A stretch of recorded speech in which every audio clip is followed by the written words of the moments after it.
Good morning friends, Amit life maker YouTube channel पे आप लोगों का स्वागत है। देखिए दोस्तों, आज के सेशन में हम लोग करने वाले फ्रेंड्स सीटेट का दोस्तों पेपर सेकंड के लिए दोस्तों साइंस एंड मैथ्स दोस्तों। और ये दोस्तों पेपर 6 to 8 के लिए दोस्तों आपका बहुत ही महत्वपूर्ण सेशन रहने वाला है दोस्तों। अगर आप जुलाई 2025 का एग्जाम देने वाले हैं दोस्तों, तो देखिए दोस्तों, यह आपको हम सीटेट का दोस्तों इससे लगभग 4 से 5 सेशन अभी तक हम लोग कंप्लीट कर चुके हैं दोस्तों बैक में। और इसका दोस्तों हम लोग अभी तक में सीटेट का दोस्तों सीडीपी पूरा कंप्लीट कर चुके हैं दोस्तों, और उसका रिवीजन क्लास भी चल रहा है। और देखिए फ्रेंड्स, उसका हिंदी भी चल रहा है दोस्तों, सीटेट का लैंग्वेज पेपर दोस्तों। और आज दोस्तों हम इस सेशन में सीटेट का दोस्तों पेपर सेकेंड का दोस्तों साइंस चैप्टर स्टार्ट कर रहे हैं दोस्तों। देखिए फ्रेंड्स, ये हमारा साइंस होने वाला है दोस्तों, साइंस विज्ञान। और देखिए दोस्तों, अभी तक में दोस्तों इसका टोटल हम लोग 154 क्वेश्चन कंप्लीट कर चुके हैं दोस्तों। और हम लोग आज जो क्वेश्चन करेंगे दोस्तों, वो है हमारा क्वेश्चन नंबर 155 दोस्तों। 154 का देखिए दोस्तों थोड़ा सा सोल्यूशन बचा हुआ है दोस्तों, हम देख लेते हैं। देखिए इसमें दोस्तों टंगस्टन में कम प्रतिरोध, लो रेसिस्टेंस और उच्च गलनांक, हाई मेल्टिंग पॉइंट होता है। यह गलत है, क्योंकि टंगस्टन में वास्तव में उच्च प्रतिरोध और उच्च गलनांक होता है, जो इसे प्रकाश बल्बों में उपयोग के लिए उपयुक्त बनाता है दोस्तों। जैसे देखिए फ्रेंड्स, क्वेश्चन हम लोग का आज का, पुरुष के 2 शुक्राणु स्त्री के 2 अंडाणु के साथ मिलते हैं, बनने वाले जुड़वां होते हैं दोस्तों। क्या होते हैं फ्रेंड्स? ये भ्रांति होता है दोस्तों, अलग अलग होता है दोस्तों। देखिए फ्रेंड्स, पुरुष के 2 शुक्राणु स्पर्म स्त्री के 2 अंडाणु एक्स के साथ मिलते हैं, बनने वाले जुड़वां बच्चे भ्रांतीय जुड़वां फ्रेटर्नल ट्विंस होते हैं। भ्रांतीय जुड़वां तब बनते हैं जब 2 अलग अलग अंडों को 2 अलग अलग शुक्राणुओं द्वारा निषेचित फर्टाइल किया जाता है। प्रत्येक अंडा स्वतंत्र रूप से निषेचित होता है और भ्रांतीय बन जाता है। नेक्स्ट देखिए, ज्वाला का रंग निर्भर करता है। ज्वाला का रंग किस चीज़ पे निर्भर करता है फ्रेंड्स? देखिए दोस्तों, ज्वाला का रंग देखिए फ्रेंड्स, ऑप्शन नंबर इसका 3 ए बी इसका सही दोस्तों। ज्वाला का रंग दोस्तों ये आपके दाह्य पदार्थ की प्रकृति पर निर्भर करता है और ऑक्सीजन की आपूर्ति पर निर्भर करता है दोस्तों। तो ये भी हमारा सही है दोस्तों। देखिए फ्रेंड्स, इसका ऑप्शन नंबर 3 सही है दोस्तों, ए बी। सॉल्यूशन देखिए फ्रेंड्स, इसका ज्वाला का रंग कलर ऑफ फ्लेम दाह्य पदार्थ कॉम्बस्टल सब्सटेंस की प्रकृति और ऑक्सीजन की आपूर्ति पर निर्भर करता है। ये देखिए दोस्तों, दाह्य पदार्थ की प्रकृति नेचर ऑफ कंबस्टिबल सब्सटेंस सच है। अलग अलग पदार्थ अपने तत्वों के कारण अलग अलग रंगों से जलते हैं। ऑक्सीजन की आपूर्ति ऑक्सीजन सप्लाई सच है। ऑक्सीजन की मात्रा इस बात को प्रभावित करती है कि पदार्थ पूरी तरह से जलता है, जो ज्वाला के रंग को प्रभावित करता है। उदाहरण के लिए एक नीली लौ पर्याप्त ऑक्सीजन के साथ पूर्ण दहन कंप्लीट कंबस्शन को इंगित करती है दोस्तों। नेक्स्ट देखिए फ्रेंड्स, एक्स और वाई गाढ़े काले द्रव है जिनका प्रयोग सड़कों को पक्का करने के लिए किया जा सकता है। एक्स पेट्रोलियम से व्युत्पन्न है तथा वाई कोयले से व्युत्पन्न है। निम्नलिखित में से कौन से क्रम से एक्स और वाई हो सकता है दोस्तों? देखिए फ्रेंड्स, ये ऑप्शन नंबर 2 इसका सही है दोस्तों। ये कोलतार है दोस्तों, और ये चारकोल कास्ट कोयला है दोस्तों। चारकोल कास्ट सॉरी दोस्तों, एक नंबर ऑप्शन दोस्तों बिटुमेन और कोलतार। देखिए फ्रेंड्स, ये पेट्रोलियम से जो व्युत्पन्न है दोस्तों, ये है दोस्तों बिटुमेन, पेट्रोलियम से उत्पन्न होता है दोस्तों। और कोलतार दोस्तों ये क्या बोलते हैं दोस्तों, कोयले से उत्पन्न होता है दोस्तों। इसका सॉल्यूशन एक बार देख लीजिए आप लोग। एक्स बिटुमेन है जो पेट्रोलियम से प्राप्त होता है, और वाई कोलतार है जो कोयले से प्राप्त होता है दोस्तों। नेक्स्ट क्वेश्चन देखिए, निम्नलिखित में से कौन से पादप रोग व्याधि बीमारी जीवाणु द्वारा होते हैं दोस्तों? जीवाणु के द्वारा होते हैं फ्रेंड्स। ये देखिए ऑप्शन नंबर इसका 20 सही है दोस्तों। ऑप्शन नंबर 2 सही है दोस्तों, मतलब सिट्रम कैंसर ये जीवाणु के द्वारा ये होता है दोस्तों, सिट्रम कैंसर। देखिए फ्रेंड्स, गेहूं में घुन लगने, गेहूं का किट, रस्ट ऑफ व्हीट का कारण फफूंद होता है, बैक्टीरिया नहीं। और सिट्रस टैंकर दोस्तों बैक्टीरिया, विशेष रूप से जेंथोमोनास एक्सोनोडियस के कारण होता है। नेक्स्ट है, भिंडी का पीत सीधा, yellow vein of lady finger, कृमि, बैक्टीरिया नहीं बल्कि वायरस के कारण होता है दोस्तों। नेक्स्ट है, रॉकेट ईंधन की विशिष्टताएं क्या है दोस्तों? रॉकेट ईंधन की विशिष्टताएं क्या क्या है दोस्तों? ये देखिए फ्रेंड्स आप लोग, ऑप्शन में इसका 3 देखिए फ्रेंड्स, ए और बी इसका दोस्तों ऑप्शन सही होगा दोस्तों। देखिए दोस्तों, ए में हल्का होता है दोस्तों रॉकेट ईंधन का दोस्तों, और ये उच्च कैलोरी जनन मान होता है दोस्तों इसका दोस्तों। और देखिए दोस्तों, रॉकेट ईंधन, रॉकेट फ्यूल को तेजी से जलना चाहिए। इसका कैलोरी वैल्यू उच्च होना चाहिए, और यह हल्का होना चाहिए दोस्तों। नेक्स्ट देखिए, निम्नलिखित में से कौन सा कथन सही नहीं है दोस्तों? देखिए फ्रेंड्स, ऑप्शन 3 इसका सही नहीं दोस्तों। ये देखिए, धातु अम्लों में अभिक्रिया करके धात्विक लवण एवं हाइड्रोजन गैस बनाती है, सही है दोस्तों। सामान्यतः धातु में ऊष्मा और विद्युत की सुचालक है दोस्तों, ये भी सही है। धात्विक ऑक्साइड प्रकृति में अम्लीय होते हैं दोस्तों, ये गलत है। और कुछ धातु में जल से अभिक्रिया कर धातु हाइड्रोक्साइड और हाइड्रोजन गैस उत्पन्न करती है, ये सही है दोस्तों। सॉल्यूशन देखिए फ्रेंड्स, उत्तर में धात्विक ऑक्साइड क्षारीय प्रकृति के होते हैं। Metallic oxides are alkaline in nature, जबकि अधात्विक ऑक्साइड नॉन मेटलिक ऑक्साइड्स अम्लीय एसिडिक प्रकृति के होते हैं। नेक्स्ट देखिए,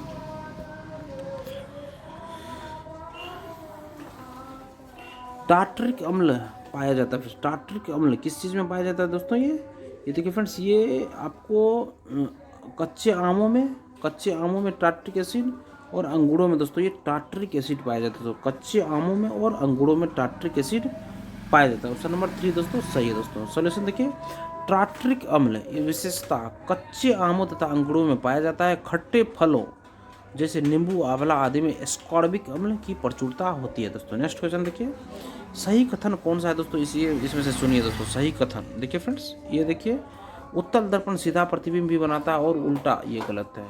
अवतल दर्पण सदैव सीधा प्रतिबिंब, ये भी गलत है। अवतल दर्पण सीधा प्रतिबिंब भी बनाता है और उल्टा प्रतिबिंब भी बनाता है दोस्तों, ये ऑप्शन सही है दोस्तों। उत्तल दर्पण सदैव उल्टा प्रतिबिंब, ये दोस्तों गलत है। देखिए दोस्तों सोल्यूशन इसका, अवतल दर्पण कॉन्केव मिरर द्वारा किसी वस्तु का दोनों प्रकार का प्रतिबिंब अर्थात वास्तविक या उल्टा, इन्वर्टेड तथा आभासी या सीधा डायरेक्ट प्रतिबिंब बन सकता है दोस्तों। नेक्स्ट क्वेश्चन देखिए फ्रेंड्स, मतलब अभिकथन और कथन है दोस्तों। देखिए फ्रेंड्स, अभिकथन पढ़िए पहले, सबसे पहले पॉलिएस्टर कपड़े सूती कपड़ों से अधिक शीघ्रता से सूखते हैं और कारण है दोस्तों इसका, संश्लेषित रेशे बहुत कम जल अवशोषित करते हैं दोस्तों। देखिए फ्रेंड्स, इसका ऑप्शन नंबर ये बिल्कुल सही है दोस्तों, सही व्याख्या भी कर रहा है। सॉल्यूशन देखिए, संश्लेषित रेशे मानव निर्मित फाइबर हैं। Synthetic fibres are human made fibres, इनमें से अधिकांश कच्चे माल पेट्रोलियम से तैयार होते हैं जिन्हें पेट्रोकेमिकल्स कहा जाता है। पॉलिएस्टर सबसे लोकप्रिय मानव निर्मित फाइबर में से एक है जो बहुत कम पानी सोखता है दोस्तों। नेक्स्ट देखिए, चेचक के टीके का आविष्कार किसने किया था दोस्तों? तो चेचक के टीके का आविष्कार दोस्तों ये चेचक रॉबर्ट को रोनाल्ड रॉस ने दोस्तों शायद किया था। देखिए दोस्तों, चेचक के टीके का ये दोस्तों ऑप्शन इसका 2 सही है दोस्तों। चेचक के टीके का आविष्कार दोस्तों एडवर्ड जेनर ने दोस्तों किया था, एडवर्ड जेनर ने किया था। सॉल्यूशन देखिए फ्रेंड्स, इसका चेचक स्मॉल पॉक्स एक विषाणुजनित घातक रोग है जो बेरियोला वायरस के संक्रमण से होता है। चेचक के टीके का आविष्कार एडवर्ड जेनर ने किया था दोस्तों। जैसे देखिए फ्रेंड्स, नीचे कुछ खाद्य पदार्थ दिए गए हैं दोस्तों।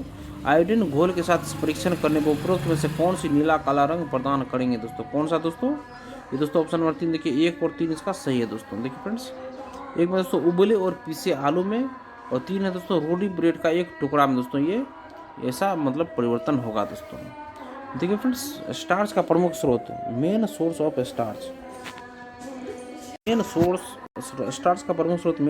स्टार्च अनाज, फल, कंद, फलियां आदि है। प्रश्नगत विकल्पों में उबले और पीसे आलू, बॉइल्ड एंड मैश्ड पोटैटो तथा रोटी के टुकड़े और स्लाइस ऑफ ब्रेड में स्टार्च उपस्थित है जिसको आयोडीन घोल के साथ परीक्षण करने पर काला नीला रंग प्राप्त होता है। देखिए फ्रेंड्स, अनाज, फल, फलियां, प्रश्नगत विकल्पों में उबले और पीसे आलू तथा रोटी के टुकड़े में स्टार्च उपस्थित है जिसको आयोडीन सॉल्यूशन के साथ परीक्षण करने पर काला नीला रंग प्राप्त होता है दोस्तों। नेक्स्ट देखिए फ्रेंड्स, नेक्स्ट क्वेश्चन हम लोग का है कि सुश्री अंजलि छात्रों को जल चक्र का परिचय देने के लिए चाहती है कि छात्र पहले घर पर एक क्रिया करें और फिर अवधारणा और क्रिया के बीच संबंध को समझे। निम्नलिखित में से कौन सी क्रियाएं इस प्रयोजन के लिए सबसे उपयुक्त है दोस्तों? ऑप्शन 2 इसका सही है दोस्तों। उबलते पानी से निकलती भाप को एक थाली पर बर्फ का डाला रखकर इकट्ठा करें दोस्तों। देखिए फ्रेंड्स, प्रयोग करना, एक्सपेरिमेंट से तात्पर्य छात्र किसी कंसेप्ट को अवलोकन, ऑब्जर्वेशन तथा क्रियाविधि के माध्यम से प्रत्यक्ष अनुभव द्वारा सीख सके। और उबलते पानी से निकलती भाप को एक थाली पर बर्फ पर डालकर रखकर इकट्ठा करें जल चक्र का परिचय देने के लिए सर्वाधिक उपयुक्त उदाहरण है। इससे छात्र प्रयोग करके प्रत्यक्ष डायरेक्ट रूप से क्रिया और अवधारणा के बीच संबंध बना सकेंगे। नेक्स्ट देखिए फ्रेंड्स, नेक्स्ट क्वेश्चन देखिए, छात्रों में दहन को प्रभावित करने वाले कारक की अवधारणा समझ का आकलन करने के लिए है दोस्तों। क्या है फ्रेंड्स? ये ऑप्शन नंबर 4 देखिए सही होगा दोस्तों। आसानी से उपलब्ध चीज़ों का प्रयोग करके अग्निशामक यंत्र तैयार करना दोस्तों। आसानी से उपलब्ध चीज़ों का प्रयोग करके अग्निशामक यंत्र तैयार करें दोस्तों। सोल्यूशन देखिए फ्रेंड्स, छात्रों में दहन को प्रभावित करने वाले कारक फैक्टर्स अफेक्टिंग कंबस्शन की अवधारणा समझ, कॉन्सेप्ट अंडरस्टैंडिंग का आकलन, असेसमेंट करने के लिए सबसे उपयुक्त गतिविधि है कि छात्रों से आसानी से उपलब्ध होने वाली चीज़ों से अग्निशामक यंत्र फायर एक्सटिंग्विशर बनाने के लिए कहना। इस प्रकार छात्र अपनी बुद्धि तर्क शक्ति का प्रयोग करेंगे, जिससे शिक्षिका छात्रों ने दहन की अवधारणा को कितना सिखाया का पता लगा सकती है। नेक्स्ट देखिए फ्रेंड्स, एक कक्षा 7-8 की शिक्षिका पाती है कि उसके छात्रों को यह समझने मुश्किल हो रही है कि मेज जैसी निर्जीव वस्तुएं अन्य वस्तुओं पर बल आरोपित कर सकती है। वह भांप जाती है कि यह मुश्किल बाद में उन्हें नॉर्मल रिएक्शन फोर्स अभिलंबीय प्रतिक्रिया बल की संकल्पना को समझने में दिक्कत पैदा करेगी। निम्नलिखित में से किन गतिविधियों में छात्रों को संलग्न करना इस संकल्पना को समझने में मदद करेगा दोस्तों? तो ऑप्शन 2 सही है, जमीन पर रखिए स्प्रिंग को दबाना। जमीन पर रखिए स्प्रिंग को दबाना दोस्तों। सॉल्यूशन देखिए फ्रेंड्स, जब किसी स्प्रिंग को दबाया जाता है तो आरंभिक स्थिति में वापस आने के लिए स्प्रिंग बल विस्थापन के विपरीत कार्य करता है। निर्जीव वस्तुएं अन्य वस्तुओं पर बल आरोपित करती है। इस गतिविधि के माध्यम से संकल्पना को समझाया जा सकता है। नेक्स्ट देखिए फ्रेंड्स, निम्न में से कौन सी एक कठिनाई नहीं है जिसे आप विशेष रूप से पाठ्य पुस्तक में दिए गए सूर्य ग्रहण के बनने की प्रक्रिया का आरेख की व्याख्या से संबद्ध करेंगे दोस्तों? तो ऑप्शन 3 इसका सही है दोस्तों। मतलब क्या है दोस्तों, ये पुस्तक में से दिए गए मतलब कठिनाई नहीं दोस्तों, कौन सी कठिनाई नहीं है जिससे आप विशेष रूप से पाठ्य पुस्तक में दिए गए सूर्य ग्रहण के बनने की प्रक्रिया का आरेख की व्याख्या से संबद्ध करेंगे दोस्तों? तो ऑप्शन 3 देखिए, ये व्याख्या नहीं दोस्तों। सूर्य, पृथ्वी और चंद्रमा के बीच सापेक्ष दूरियों की समझ, तो यही ऑप्शन नहीं है दोस्तों सही। देखिए सूर्य ग्रहण, सोलर एक्लिप्स, जब पृथ्वी तथा सूर्य के बीच चंद्रमा आ जाता है, जब पृथ्वी तथा सूर्य के बीच चंद्रमा आ जाता है तो जिसे सूर्य का प्रकाश पृथ्वी तक नहीं पहुंच पाता, जिसे सूर्य ग्रहण कहते हैं। और अतः सूर्य, पृथ्वी तथा चंद्रमा के माध्यम से गुरुत्वाकर्षण ग्रेविटेशनल बल की दिशा की पहचान सूर्य ग्रहण बनने की प्रक्रिया के संबंध में कर सकते हैं। नेक्स्ट क्वेश्चन देखिए,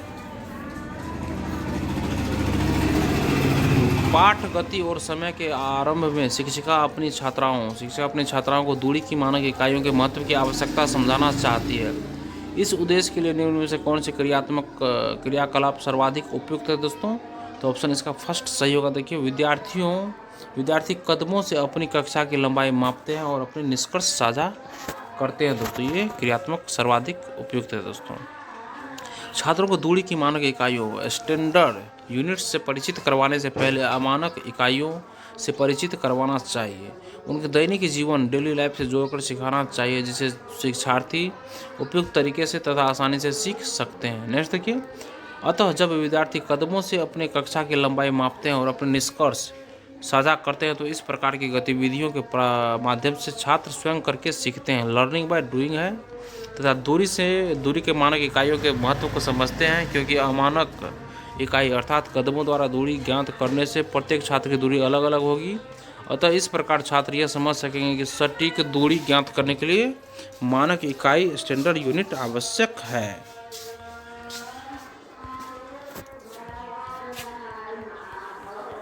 नेक्स्ट देखिए, 77 नंबर क्वेश्चन है, निम्नलिखित में से कौन सा कथन विज्ञान एवं प्रौद्योगिकी के मध्य संबंध की अच्छी व्याख्या करता है दोस्तों?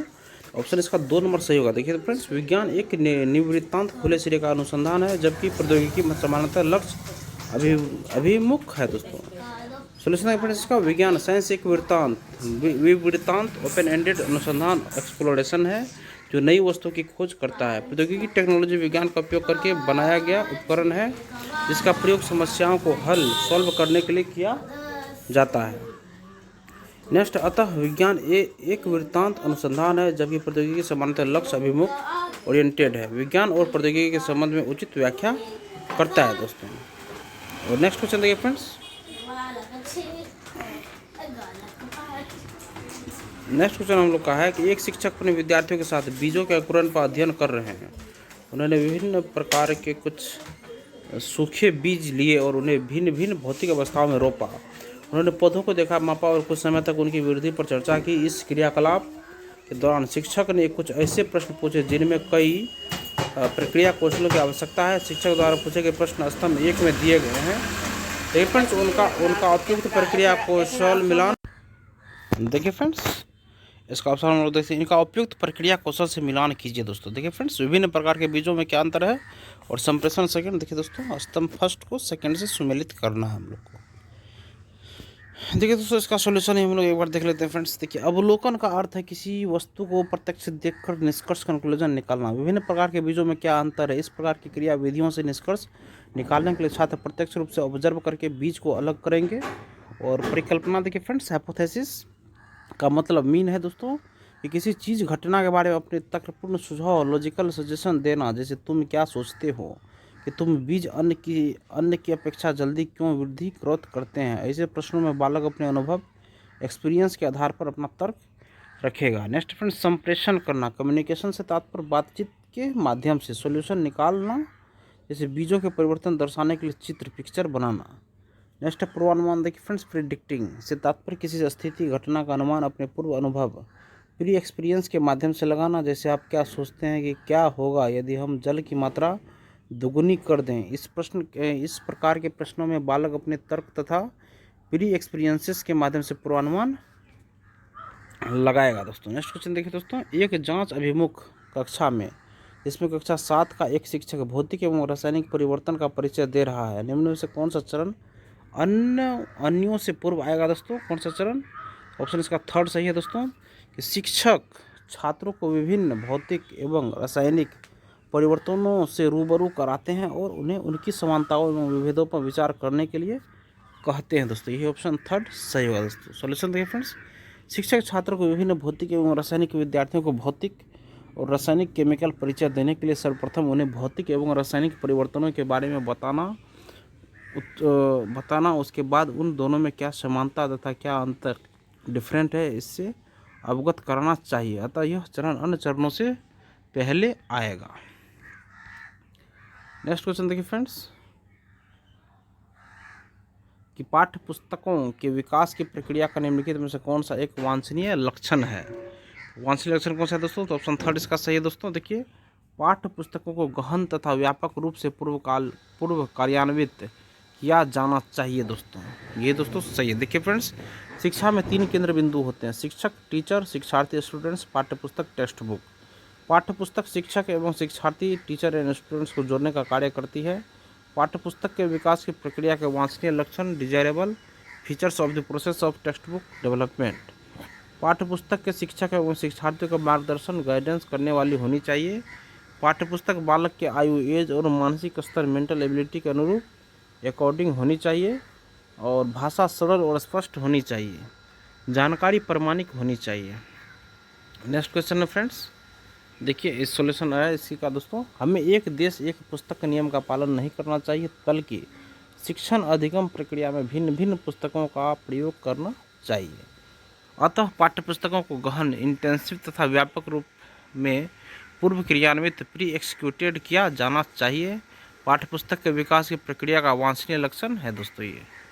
नेक्स्ट क्वेश्चन देखिए फ्रेंड्स, एनसीएफ 2005 के अनुसार उच्च प्राथमिक स्तर पर अनुशंसित शिक्षण शास्त्रीय अभ्यास क्या है दोस्तों? ये ऑप्शन इसका देखिए दोस्तों थर्ड सही है दोस्तों, ए बी इसका सही ऑप्शन होगा दोस्तों। देखिए फ्रेंड्स, सामूहिक चर्चा करना और सरल जांच की रूपरेखा तैयार करना दोस्तों, ये दोनों ऑप्शन सही है दोस्तों। देखिए फ्रेंड्स, एनसीएफ 2005 के अनुसार छात्रों को कोई भी संकल्पना, कॉन्सेप्ट उनके दैनिक जीवन, डेली लाइफ से जोड़कर सिखाना, छात्रों को गतिविधि, एक्टिविटी के माध्यम से सिखाना, शिक्षा को रटंत प्रणाली, रोट सिस्टम से मुक्त करना, सामूहिक चर्चा, ग्रुप डिस्कशन करवाना जिससे छात्र अपनी शंकाओं का समाधान कर सके, छात्रों के मस्तिष्क स्तर तथा आयु के अनुरूप सरल रूपरेखा तैयार करना। नेक्स्ट क्वेश्चन देखिए, विज्ञान के बारे में निम्नलिखित कथनों में से वे पहचाने जो गलत है दोस्तों। कौन सा गलत है दोस्तों? ये हमको पहचानना है। देखिए फ्रेंड्स, इसका 3 नंबर गलत है दोस्तों। वैज्ञानिक विधि अनुसंधान करने के लिए एकमात्र मार्गदर्शिका, ये गलत है। वैज्ञानिक विचार अस्थायी होते हैं, सही है। प्रौद्योगिकी सभ्यता के इतिहास में विज्ञान से पहले आई है। और चौथा है दोस्तों, विज्ञान में आत्म परीक्षा और संशयवाद महत्वपूर्ण है। और नेक्स्ट देखिए सॉल्यूशन इसका, विज्ञान की प्रकृति अस्थायी, टेंटेटिव है, अर्थात विज्ञान विचार, साइंटिफिक आइडियाज में परिवर्तन होते रहते हैं। विज्ञान में आत्म परीक्षा सेल्फ एग्जामिनेशन से तात्पर्य छात्र अपने तर्क तथा विचारों को करें। अतः विज्ञान में आत्म परीक्षा महत्वपूर्ण है तथा संशयवाद महत्वपूर्ण है। विज्ञान में अनुसंधान करने के अनेक तरीके हो सकते हैं, अतः वैज्ञानिक विधि साइंटिफिक मेथड अनुसंधान करने के लिए एकमात्र ओनली नहीं बल्कि एक महत्वपूर्ण मार्गदर्शिका गाइड है दोस्तों। नेक्स्ट क्वेश्चन देखिए फ्रेंड्स, एक अनुसंधानात्मक परियोजना के बाद ऐसे प्रश्नों का पूछा जाना कि क्या आप अपनी धारणाओं के पूर्व परीक्षण के लिए एक भिन्न एवं बेहतर मार्ग सोच सकते हो, विद्यार्थी की मदद कर सकता है दोस्तों ये आलोचनात्मक अनुचिंतन में दोस्तों। आलोचनात्मक अनुचिंतन में दोस्तों सॉल्यूशन देखिए फ्रेंड्स, आलोचनात्मक सोच क्रिटिकल थिंकिंग एक तरह की सोच है जिसके अंतर्गत छात्रों ने जो कुछ भी सीखा है उसके बारे में सवाल करता है, विश्लेषण करता है, व्याख्या करता है, मूल्यांकन इवेल्युएशन करता है तथा अपने तर्क के आधार पर निर्णय लेते हैं। अतः अनुसंधान परियोजना इंक्वायरी प्रोजेक्ट के बाद ऐसे प्रश्नों का पूछा जाना कि आप अपनी धारणाओं के पूर्व परीक्षण के लिए भिन्न एवं बेहतर मार्ग से सोच सकते हैं, विद्यार्थियों में आलोचनात्मक अनुचिंतन में मदद कर सकता है दोस्तों। नेक्स्ट देखिए फ्रेंड्स, शिक्षक ने कक्षा में निम्नलिखित प्रश्न पूछते हुए क्या विषय पढ़ाना है क्या बताया वह बताए बिना चक्रवात के विषय का परिचय दिया। क्या तुमने समाचारों में 2021 में पश्चिम बंगाल और ओडिशा के भारी वर्षा के विषय में सुना। क्या आप में से किसी ने यास के बारे में सुना। शिक्षक का विद्यार्थियों से यह प्रश्न पूछने का क्या उद्देश्य हो सकता है दोस्तों। ऑप्शन थर्ड देखिए, विषय को प्रासंगिक बनाना दोस्तों। ऑप्शन थर्ड सही है दोस्तों। सॉल्यूशन देखिए फ्रेंड्स, उपयुक्त प्रश्न शिक्षिका छात्रों को पाठ उनके दैनिक जीवन डेली लाइफ से जोड़कर सिखा रही है, इससे छात्र पाठ को आसानी से सीख सकते हैं। शिक्षक का विद्यार्थियों से यह प्रश्न पूछने का उद्देश्य विषय को प्रासंगिक बनाना अर्थात पाठ को छात्रों के कनेक्ट करना है दोस्तों। नेक्स्ट क्वेश्चन है फ्रेंड्स, विद्यालय में ऊर्जा संरक्षण के विभिन्न तरीकों को समझने में अपने विद्यार्थियों की मदद करने के लिए एक शिक्षिका समस्या समाधान रणनीति का प्रयोग करना चाहती है। समस्या समाधान विधि का पहला चरण क्या होगा दोस्तों। इसका पहला चरण दोस्तों ऑप्शन नंबर फर्स्ट होगा दोस्तों हम लोग का। फर्स्ट देखिए फ्रेंड्स, ऊर्जा उपयोग संबंधित आंकड़े एकत्रित करना दोस्तों। ऊर्जा उपयोग संबंधित आंकड़े एकत्रित करना। सॉल्यूशन देखिए फ्रेंड्स, आंकड़ा एकत्रीकरण डाटा कलेक्टिंग से तात्पर्य किसी कॉन्सेप्ट संबंधित सर्वेक्षण सर्वे प्रयोग एक्सपेरिमेंट अवलोकन ऑब्जर्वेशन तथा मौजूदा ज्ञान के आधार पर जानकारी एकत्र करना। अतः ऊर्जा संरक्षण कंजर्व एनर्जी बढ़ाने के लिए समस्या समाधान प्रॉब्लम सॉल्विंग की प्रथम रणनीति स्ट्रेटजी ऊर्जा उपयोग संबंधित आंकड़े एकत्रित डाटा कलेक्ट करना दोस्तों। नेक्स्ट देखिए फ्रेंड्स, नीचे दिए गए कथन पर विचार करिए और सही विकल्प का चुनाव करिए। अभिकथन और कारण देखिए फ्रेंड्स, अभिकथन शिक्षक को प्रत्येक वैज्ञानिक संकल्पना यह मानते हुए पढ़ानी चाहिए कि विद्यार्थी कुछ नहीं जानते। कारण दोस्तों, विज्ञान एक अमूर्त विषय है जिसमें वैज्ञानिक संकल्पनाओं के बीच कोई स्पष्ट अंतर संबंध नहीं है दोस्तों। सोल्यूशन देखिए फ्रेंड्स इसका, देखिए इसका ऑप्शन नंबर 4 अभिकथन और कारण दोनों दोस्तों ये असत्य है फ्रेंड्स, दोनों ही असत्य दोस्तों। तो ऑप्शन नंबर 4 हम लोग का यहाँ पे सही है दोस्तों। देखिए मतलब दोनों ऑप्शन ही अभिकथन और कारण दोनों असत्य है दोस्तों। छात्र एक विद्यालय आते हैं तो अपने आसपास के वातावरण से अनुभव एक्सपीरियंस लेकर आते हैं, अर्थात छात्र कोड़ी स्लेट की भांति नहीं होते। अर्थात शिक्षक को प्रत्येक वैज्ञानिक संकल्पना साइंटिफिक कॉन्सेप्ट यह समझकर पढ़ाना चाहिए कि छात्रों को कुछ नहीं आता। यह कथन गलत है दोस्तों। और विज्ञान में प्राकृतिक घटनाओं का अध्ययन किया जाता है तथा उन घटनाओं का अवलोकन के आधार पर विश्लेषण किया जा सकता है। अर्थात विज्ञान एक मूर्त विषय है, वैज्ञानिक संकल्पनाएं आपस में जुड़ी हुई होती हैं, कथन और कारण दोनों असत्य है दोस्तों। नेक्स्ट देखिए फ्रेंड्स, नेक्स्ट फ्रेंड्स की मिलान करना दोस्तों। ए को बी से दोस्तों मिलान करना दोस्तों हम लोग को। देखिए फ्रेंड्स, ए में क्या बोल रहा है दोस्तों,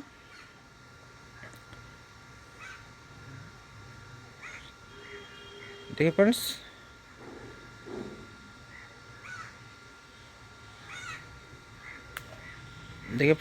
ए नंबर देखिए फ्रेंड्स, ए का बोल रहा है दोस्तों कि एक धातु जो कमरे के तापमान में तन्य नहीं है, ये दोस्तों एक जिंक है दोस्तों। नेक्स्ट देखिए फ्रेंड्स, एक अधातु जो विद्युत का सुचालक है दोस्तों, ये विद्युत का सुचालक ये ग्रेफाइट है दोस्तों। और नेक्स्ट देखिए फ्रेंड्स, सी नंबर में है कि एक धातु जो मुलायम है तथा चाकू द्वारा काटी जा सकती है दोस्तों, ये सोडियम है दोस्तों, सोडियम। और उसके बाद देखिए दोस्तों डी है दोस्तों, एक धातु जो वायु के संपर्क में आने पर प्रज्वलित हो जाती है दोस्तों। ये कौन सा हो सकता है? ये फास्फोरस है दोस्तों। नेक्स्ट दोस्तों, ई में एक चमकने वाली अधातु, ये दोस्तों एक आयोडीन है दोस्तों। ऑप्शन नंबर इसका देखिए फ्रेंड्स, इसका ऑप्शन नंबर 2 सही है दोस्तों। देखिए फ्रेंड्स, सॉल्यूशन हम देख लेते हैं इसका। कमरे के ताप पर जिंक एक तन्य धातु, जिंक एक तन्य धातु नहीं है। ग्रेफाइट एक अधातु है जो विद्युत का सुचालक है। फास्फोरस हवा में आग पकड़ लेता है, इसलिए इसे पानी में रखा जाता है। सोडियम धातु को चाकू से काटा जा सकता है। आयोडीन एक चमकदार अधातु है दोस्तों। जैसे कि फ्रेंड्स, निम्नलिखित में से कौन सा विद्युत का चालक नहीं है दोस्तों? लवण जल, आश्वित जल, सिरका, नींबू का रस। कौन सा दोस्तों विद्युत का चालक नहीं है दोस्तों?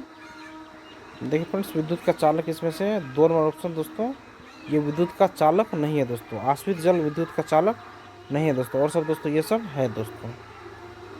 नेक्स्ट देखिए फ्रेंड्स, सॉल्यूशन देखिए फ्रेंड्स इसका। सिरका, विनेगर, नींबू का रस, लाइम जूस तथा लवण जल, साल्ट वाटर, इन सभी द्रवों में आवेशित कण आयन पाए जाते हैं, अतः ये विद्युत के चालक होते हैं। लेकिन आश्वित जल, डिस्टिल्ड वाटर, जल का पूर्ण शुद्ध रूप है जिसमें कोई आयनिक अशुद्धि नहीं पाई जाती है, इसलिए यह विद्युत का चालक नहीं है दोस्तों। नेक्स्ट क्वेश्चन देखिए, निम्नलिखित में से किसमें कोई एंजाइम नहीं होते दोस्तों? तो पित्त रस में दोस्तों कोई भी एंजाइम नहीं होते दोस्तों। पित्त रस में कोई भी एंजाइम नहीं होते दोस्तों। और नेक्स्ट में अग्नाशय, अमाशय और लसिका में होता है दोस्तों। नेक्स्ट देखिए, पित्त रस, बाइल जूस में एंजाइम नहीं होते हैं। पित्त में पित्त लवण होते हैं जो वसा के पाइसीकरण में मदद करते हैं, अर्थात वसा के बड़े अणु छोटे अणु में परिवर्तित हो जाते हैं। नेक्स्ट देखिए, नीचे देखिए कथनों को पढ़िए और सही विकल्प का चयन कीजिए। अभी कथन देखिए, शेर घास नहीं खाता। कारण दोस्तों, बहुत से पशु सेल्यूलोज का पाचन नहीं कर पाते हैं दोस्तों। ऑप्शन सही है दोस्तों, और सोल्यूशन भी इसका मतलब व्याख्या कारण भी इसका सही है दोस्तों। देखिए फ्रेंड्स, इसका सोल्यूशन अभिकथन है, शेर घास नहीं खाते, यह सत्य है क्योंकि शेर मांसाहारी कार्निवोरस होते हैं और मुख्य रूप से मांस खाते हैं। नेक्स्ट कारण देखिए फ्रेंड्स, कई जानवर सेलुलोज को पचा नहीं पाते, यह भी सत्य है। सेलुलोज के पाचन के लिए विशेष एंजाइम की आवश्यकता होती है और कई जानवरों में इनकी कमी होती है। नेक्स्ट क्वेश्चन देखिए फ्रेंड्स, निम्नलिखित में से कौन कॉलम ए में दिए गए विभिन्न विटामिनों का कॉलम बी में दिए गए उनके प्रकारों साथ सही मिलान दर्शा रहा है दोस्तों? तो ऑप्शन देखिए फ्रेंड्स, ऑप्शन सही है दोस्तों। देखिए फ्रेंड्स, विटामिन ए सबसे पहले देखिए दोस्तों। विटामिन ए दोस्तों हमारी त्वचा और आंखों को स्वस्थ रखता है दोस्तों। विटामिन सी दोस्तों कई रोगों से लड़ने में शरीर की मदद करता है। और विटामिन डी दोस्तों हड्डियों और दांतों के लिए कैल्शियम के उपयोग के शरीर में के लिए मदद करता है। और देखिए फ्रेंड्स, विटामिन बी यह शरीर की कोशिकाओं को उपयुक्त कार्य और स्वास्थ्य को बनाए रखने में मदद करता है दोस्तों। नेक्स्ट देखिए फ्रेंड्स, विटामिन ए हमारी त्वचा और आंखों को स्वस्थ रखता है। विटामिन सी कई रोगों डिजीज से लड़ने में शरीर की मदद करता है। विटामिन डी हड्डियों और दांतों के कैल्शियम का उपयोग करने में शरीर की मदद करता है। विटामिन बी शरीर की कोशिकाओं को उपयुक्त कार्य और स्वास्थ्य को बनाए रखने में मदद करता है। नेक्स्ट है, एल्युमिनियम का कौन सा गुणधर्म उसे खाद्य सामग्री लपेटने के लिए फाइल पन्नी बनाने के लिए उपयुक्त बनाता है दोस्तों? यह बहुत आघातवद है दोस्तों, यही ऑप्शन नंबर 3 सही होगा। यह वह गुण जिसके द्वारा धातुओं को सीटों में बदला जा सकता है आघातवद मेलिएबिलिटी कहा जाता है। एल्युमिनियम इस प्रकार के एक धातु होने के कारण एल्युमिनियम फाइल जैसी पतली चादर में बदला जा सकता है, जिसका उपयोग खाद्य पदार्थों की पैकेजिंग में किया जाता है। नेक्स्ट दोस्तों, किसी ईंट द्वारा नियत क्षेत्रफल पर लगाए जाने वाले दाब के संदर्भ में निम्नलिखित में से कौन सा कथन सही है दोस्तों? तो ऑप्शन इसका 2 सही होगा, केवल ए। देखिए फ्रेंड्स, दाब क्षेत्रफल के व्युत्क्रमानुपाती होता है दोस्तों। ऑप्शन नंबर ए सही है दोस्तों।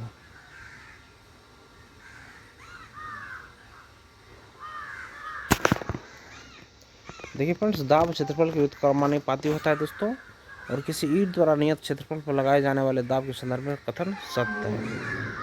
देखिए दोस्तों, हम अपने सेशन को फ्रेंड्स यहीं तक रहने देते हैं दोस्तों। अगर सेशन आप लोगों को पसंद आया दोस्तों, सेशन को 1 लाइक जरूर कर दीजिएगा और किसी ग्रुप में इस वीडियो को शेयर भी कर दीजिएगा दोस्तों। सेशन देखने के लिए धन्यवाद दोस्तों। आपका दिन शुभ हो।